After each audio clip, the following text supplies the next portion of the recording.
So next up, we have a very inspirational figure from British game shooting, Jean-Paul Gaudin, also known as the Seated Gun. Thank you for joining us.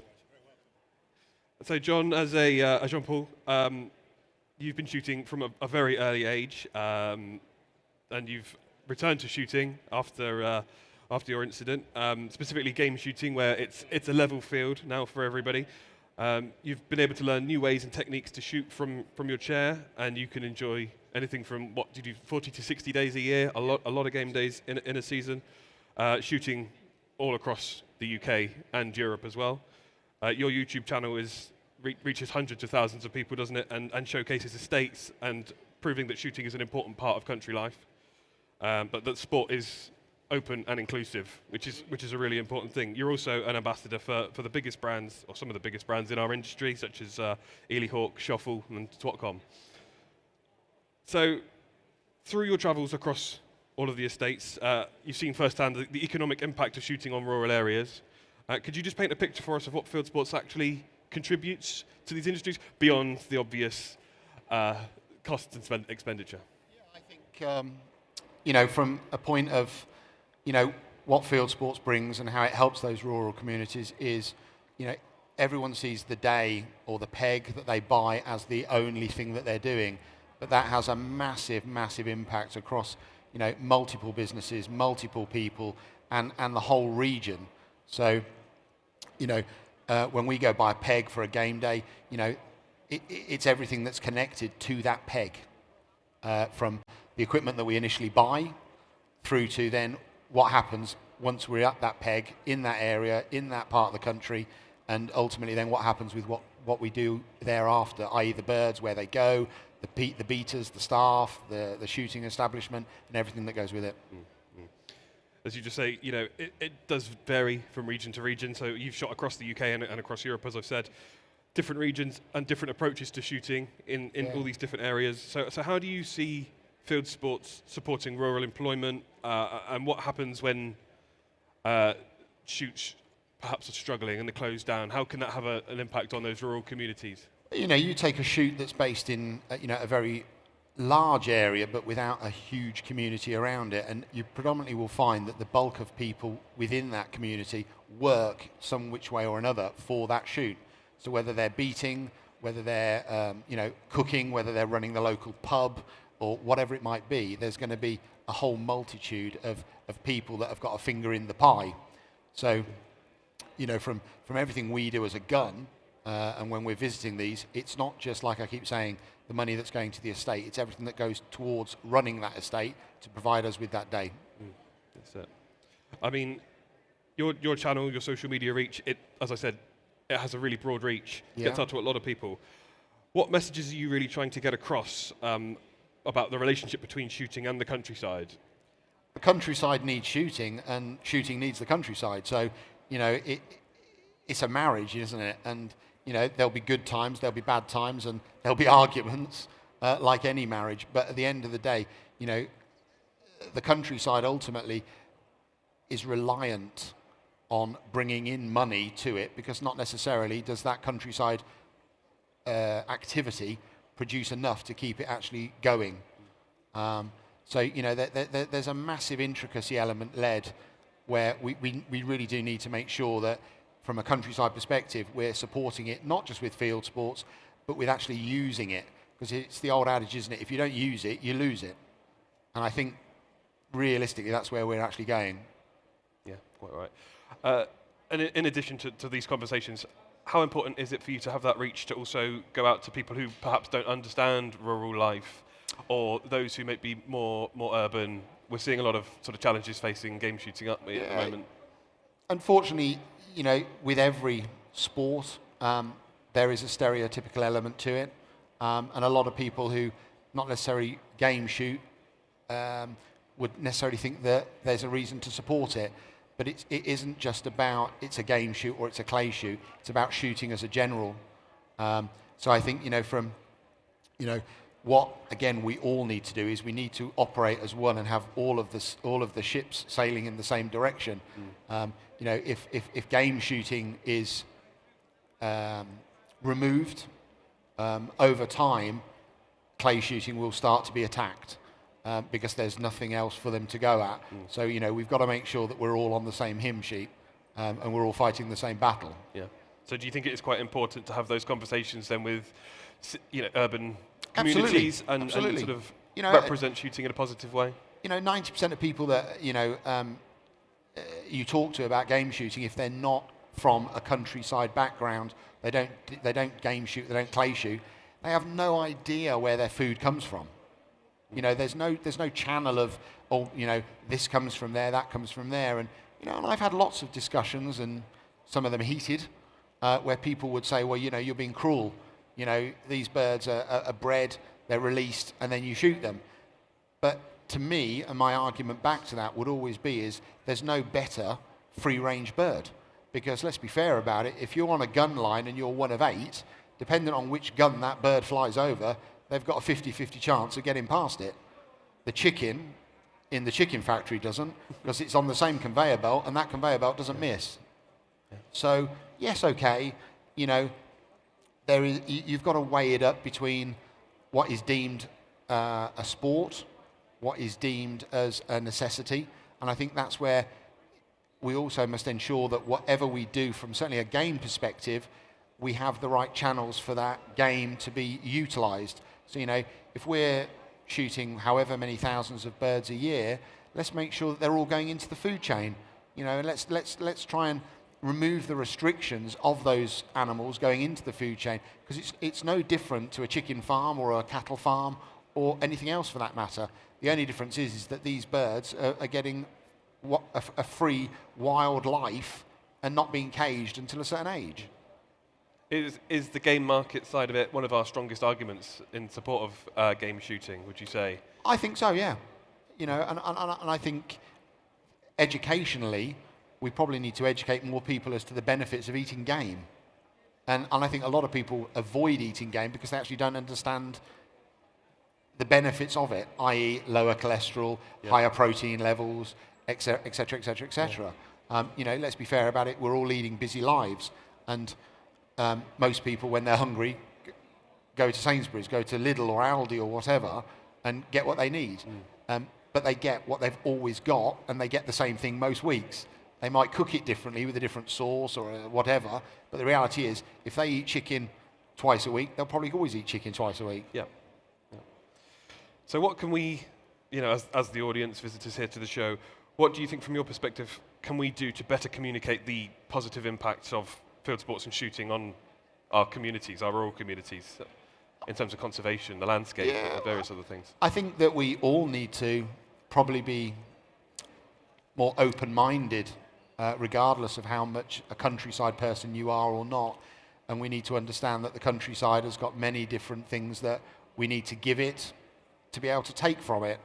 And I think if we can educate not just us now as a generation, but the next generation, then, with good fortune and plenty of touching wood, we may still have a game shooting industry for the foreseeable. We hope. Yeah. Well, you've just touched there on, bringing the next generation into shooting. When you're on your game days, are you seeing positive signs of Absolutely. young people getting into the sport, whether it be as a beater, a picker up, or on the peg? Absolutely. And you go on a lot of these game days, and you look around, and the beaters have got their kids with them, or they've got their grandchildren with them, and there's nothing more or better to see than a grandchild saying to their dad or their granddad or whatever it may be, Dad, look, I've got this, and they're walking across the field proud because they've picked something up that they know they've worked hard to achieve. And I think that's what we need to really understand with game shooting. There is such a big circle of interlinking elements, and it is from even these young kids that are picking up on the beating line, or they're trying shooting for the first time. Those people or those children are going to go on to support the industry by wanting their own gun, by wanting country clothing, by then wanting eventually to be able to shoot their own days. They understand the countryside. They're going to have a better and a more fuller awareness of food. And I think that can only help us moving forward. Yeah, crucial. We touched on a few of the challenges earlier that are facing shooting at the moment in general. How do you think, as a field sports community, how can we ensure that we don't lose some of those traditions and that further damage is not done to rural communities? There are plenty of potential changes to legislation and things like that coming up, or being talked about at least. So what can we do to push back against those? I think most of it is about education. And, I think we talk a lot, but we don't do a lot about it. And I think, we're behind closed doors, we're probably very vocal on the fact of, they can't do this and they're not going to do that, and, it's a disgrace that they are going to do this or that. Yeah. It needs to go further from that. Talking about it's one thing, but doing something about it is a different ball game. Recently we've had obviously the shot and certificate issue. So, there was the petition and people got behind it. And although that is still ticking along, it's ticking along. It's not making very much noise again. It's gone a little bit quiet. And I think that's the whole point with this industry, unfortunately, is that, it's a phenomenal industry, and this season alone, on some of the game days that I've been out on, we've had mums carrying newborn babies in their back on their knapsacks and stuff. And, these kids are out in the countryside, they're getting fresh air, they're seeing wildlife, they're meeting people that could possibly help them in the future, as well as just meeting people generally, over them being sat at home, swiping left or right on an iPad and looking at, Netflix or whatever else is for that matter, or Game Station or whatever. Yeah. So I think, we've got to, as guns and as a community, we have got to make sure that what we are doing and what we are, in a way, leading the younger generation to do is promote the countryside to people that have no understanding of it. You said to me earlier that it was almost inevitable that you were going to be a game shooter or involved in field sports. You were kind of encouraged into that from an early age. So could you just give us a bit of background about your, how much you were involved in field sports as a youngster, and then also how you've sort of come back into it again slightly later in life? I mean, I'm going back some years now, so, when I was a child, we didn't have iPads and all this type of luxury, but, from a young age, it was always drilled into me, with my grandfather was a hunter, that, that was what we did on a weekend. So, it started off with me having the, carrying his cartridges, and then eventually he might let me stuff the gun every now and again, and then eventually it would be, now we're going to get you to try. Yeah. And it's that educational element, isn't it, where you start at zero and you go to hero. So from a young age, game shooting was always going to be something that was going to be part of my life, whether I wanted it, I suppose, or not. Fortunately for me, I embraced it. I love it. I love the countryside. And whatever I can do to help promote the sport so that it carries on and the traditions carry on, that's, to me, that's the important factor of it. And there isn't a lot, let's be fair about it these days, as a tradition that anybody's carrying on. Times are changing, technology, and everything else. And it won't be long before we can sit at home and, say that we're part of a sport, but we've never actually done the sport. Yeah, yeah. It's quite an interesting one, and we'll see how it pans out. There's going to be a lot happening, isn't there? And we don't want to get political, but I think what we've got to do is we have to look at the overall scope of things. And there's thousands of people that visit this show over 2 or 3 days. Game fair even more so. So there is a community there. Yeah. These events aren't just for turning up and shopping. Yeah. They're here to meet people, understand people, and see what you want to do and how you can help things moving forwards. And I think, it's very easy to put your head in the sand. And I think what we've got to do, like I keep saying as a community, is we've just got to force the issue a little bit more, and we've got to stand up, wave the flag, and be counted. As you say, these events can almost be a kind of hub for our community, can't they? So, absolutely. I mean, are you a regular guest to the show here? Do you try and get here as often as you can? I try and get here. My sponsors like me here for a couple of days generally whenever the show's on, as they do at the game fair. But it's not just about that for me. It is about getting out, seeing the guys that we don't see in the off season. Yeah. And I think this is a really big point as well, is because from a game shooting perspective, we're September the 1st till, in reality, the 31st of Jan. So we've still got all this other period outside of those months. And, it's very easy, as we all do, to always say, oh yeah, I'll give you a call. And what you've got to bear in mind is when we're saying that, these guys are in areas, rural communities, where they're not seeing it. They see us once a year when we fly through and fly out to do a bit of game shooting and leave. So I do think as well as it's a massive important factor that, if you have a relationship and you build a relationship with a shoot or with a provider in the game industry, that you also keep in touch with them throughout the off season. It's not just about buying a day and forgetting about it. It's keeping that, that relationship going and growing it so that, you may start going to a shoot as a client, but you finish as a friend. And I think that massively impacts and helps that rural, local community as well. I've got people that have loaded for me on days. They've never met me before they've loaded for me, but subsequently thereafter, I'll drop them a text message. They'll drop me a text message every couple of months. How's things? What's happening? How the port's looking? How's the season coming on? What's the cover crop looking like? Yeah. Is it going to be good? Is it going to be bad? And I think just checking in is just such an important factor. And, I know there's been a lot in the press about, the impact to farming. Yeah. I know we're digressing slightly, but the impact to farming and how farmers have been affected by, they're in a way on their own, working the land. They don't speak to people. They don't see anybody, et cetera, et cetera. My father-in-law's a farmer. And, one of the things that he always talks about is the fact of when you're in that tractor for 8-9 hours a day, the only friend you've got is the radio. Yeah.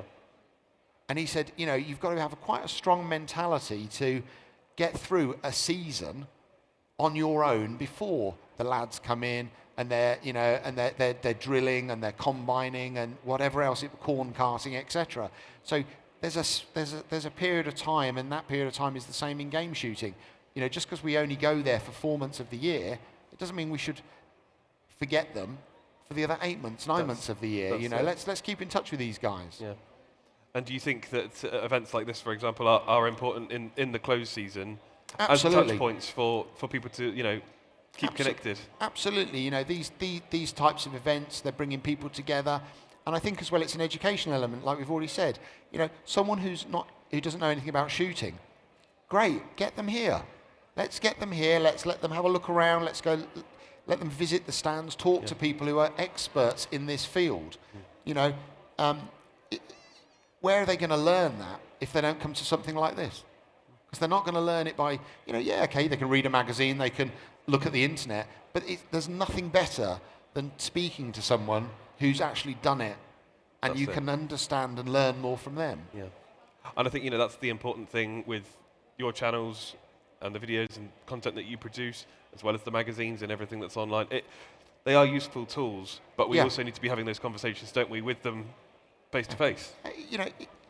I always say, when you're game shooting, you look at an estate, and an estate is measured in thirds. Great birds, great hospitality, great people. And that's the same with what we're doing here. You've got YouTube, you've got internet, all these great elements that you can look at. You've got what's going on in regards to the community, but then in addition, you need these shows to be that last third, so that people, once they've done a little bit of research, they might have spoken to a friend of a friend of a friend who shoots, but then they get the chance to come here and pick up a gun. Most people, a lot of people that don't shoot wouldn't even know where to start about where do I go and look at a gun.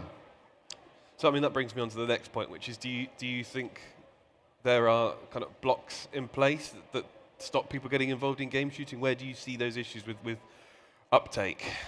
I don't think there's a block as such, but I think, we have to be realistic. And, game shooting is not a cheap exercise, but neither is golf. But look at the percentage of people that play golf over game shooting.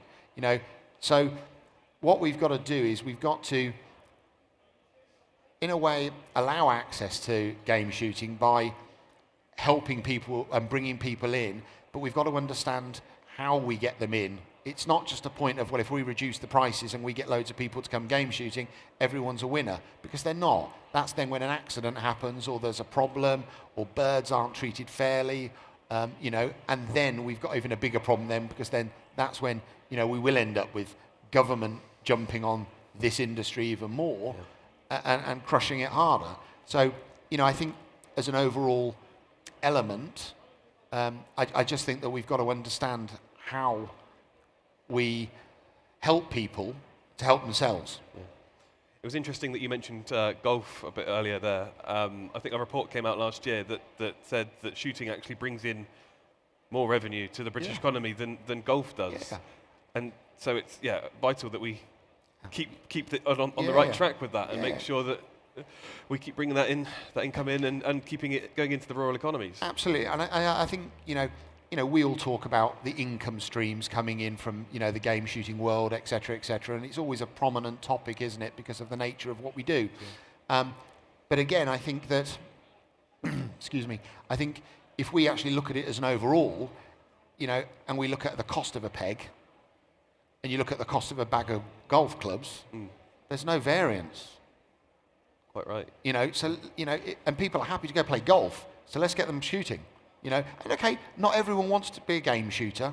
I haven't got an issue with that. But not everybody Enjoy wants your to play clays. golf either. Exactly my point. Not everyone wants to play golf.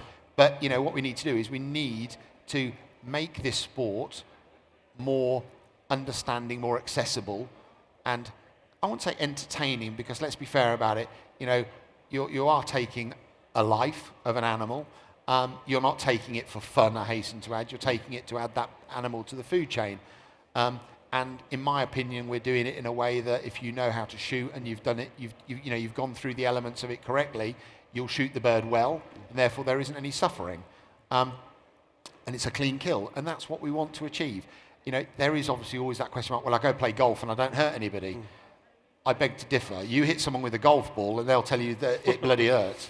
So, I think what we've got to do there as well is we've got to take these things with a little bit of a pinch of salt and concentrate on the primary element. I think we've got a few minutes left, so if there's any questions out in the audience for Jean-Paul, then it'd be great to hear them. We've got one at the back.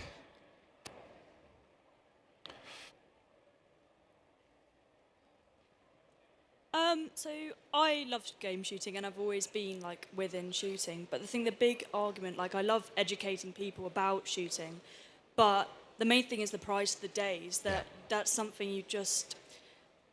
It's a very hard thing to talk about and argue about, because how do you persuade someone that you should go into something for having to pay such a large amount for a day?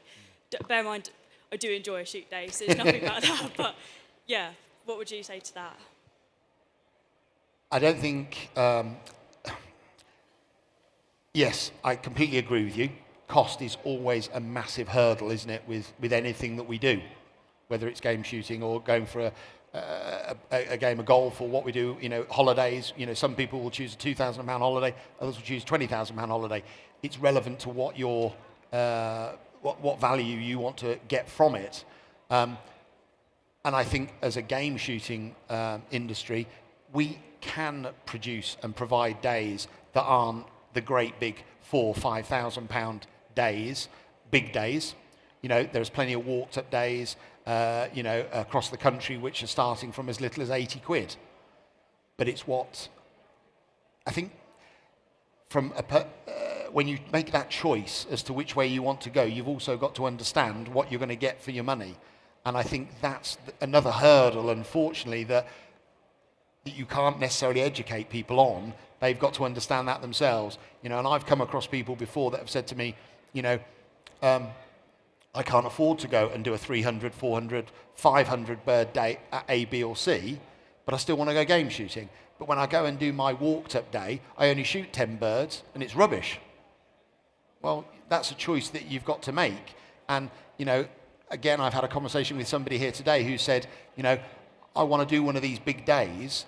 How do I go about doing it? And I said, well, how many days are you doing now? And he said, well, I'm doing 3 days a year now, and that's all I want to do. I said, well, why don't you just for 1 year not do 3 days and have this one big bucket day that you want to do? So again, it's all choices, isn't it? And cost is always going to be emotive, negative, and I don't think there's a solid answer to the question of cost. My worry would be is that if I'm not saying to you that cost isn't getting a little bit rich, because I do believe it is, and I'm 100% in agreement with you on it.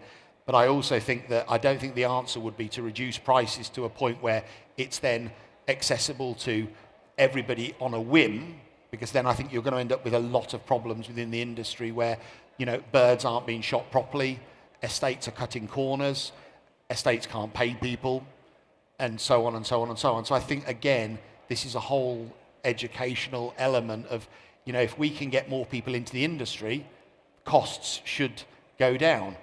So it's chicken and egg, isn't it, ultimately? Thanks for that. Any more questions before we wrap up? No, I think we're all set then. Great. Well, thanks for your time, Jean-Paul. You're very welcome. Much appreciated. Thanks for having me. Great. Great stuff. Thank you.